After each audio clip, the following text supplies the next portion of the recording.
Welcome to প্ৰতিদিন চিকে। আজি আমি আলোচনা কৰিম পূৰ্বে অনুষ্ঠিত টেটৰ কেইটামান প্ৰশ্ন। অসম সাহিত্য সভাৰ প্ৰথমগৰাকী সভাপতি কোন আছিল? ক. লক্ষ্মীনাথ বেজবৰুৱা, খ. পদ্মনাথ গোহাঁই বৰুৱা, গ. চন্দ্ৰকুমাৰ আগৰৱালা, খ. হেমচন্দ্ৰ গোস্বামী। ইয়াৰে শুদ্ধ উত্তৰটো হ'ল খ. পদ্মনাথ গোহাঁই বৰুৱা।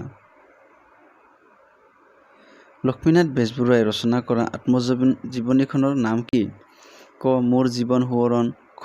মোৰ সোঁৱৰণী, গ. মোৰ জীৱন দাপোন, খ. মোৰ জীৱন ধুমুহাৰ এছাতি। ইয়াৰে শুদ্ধ উত্তৰটো হ'ল ক. মোৰ জীৱন সোঁৱৰণ।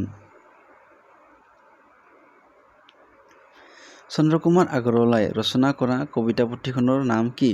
ক. প্ৰতিমা, খ. কদমকলি, গ. বীণাৰু বৰাগী, খ. ফুলৰ চাকি। ইয়াৰে শুদ্ধ উত্তৰটো হ'ল ক. প্ৰতিমা। হেম বৰুৱা কোন যুগৰ কবি? ক. প্ৰাক বৈষ্ণৱ যুগ, খ. বৈষ্ণৱ যুগ, গ. মন্যাসিক যুগ, ঘ. আধুনিক যুগ। ইয়াৰে শুদ্ধ উত্তৰটো হ'ল খ. আধুনিক যুগ। ড ভৱেন্দ্ৰনাথ শইকীয়াই ৰচনা কৰা শিশু উপন্যাসখনৰ নাম কি? ক. শেষ পৃষ্ঠা, খ. মৰমৰ দেউতা, গ. প্ৰান্তিক, খ. অন্তৰীপ। ইয়াৰে শুদ্ধ উত্তৰটো হ'ল খ. মৰমৰ দেউতা। ড নিৰ্মলপ্ৰভা বৰদলৈয়ে ৰচনা কৰা কবিতা সংকলনখনৰ নাম হৈছে ক. কবিতাৰ কথা, খ. কবিতা দেশী বিদেশী, গ. দেৱী, খ. বনফৰিঙৰ ৰং। ইয়াৰে শুদ্ধ উত্তৰটো হ'ল খ. বনফৰিঙৰ ৰং। অসমীয়া ভাষাৰ বিশিষ্ট স্বৰধ্বনি কেইটা? ক. ৮টা, খ. ৯টা, গ. 10টা, খ. 11টা। ইয়াৰে শুদ্ধ উত্তৰটো হ'ল ক. ৮টা।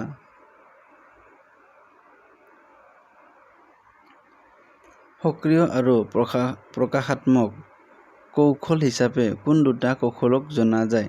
ক. কথন আৰু লিখন, খ. শ্ৰৱণ আৰু পঠন, গ. কথন আৰু শ্ৰৱণ, খ.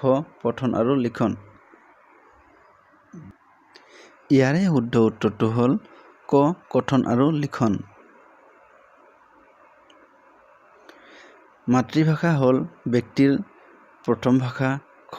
দ্বিতীয় ভাষা, গ. ঘৰুৱা ভাষা, খ. উপভাষা। ইয়াৰে শুদ্ধ উত্তৰটো হ'ল ক. প্ৰথম ভাষা। কবিতা পুথি মূলতঃ ডেছ পাঠ? ক. সাধনা পাঠ, খ. স্বৰবৰ্ণনা পাঠ, গ. ধাৰণা পাঠ, খ. এটাও নহয়। ইয়াৰে শুদ্ধ উত্তৰটো হ'ল খ. এটাও নহয়। যদি ভিডিঅ'টো ভাল লাগিছে লাইক, শ্বেয়াৰ আৰু ছাবস্ক্ৰাইব কৰিবলৈ নাপাহৰিব। ধন্যবাদ।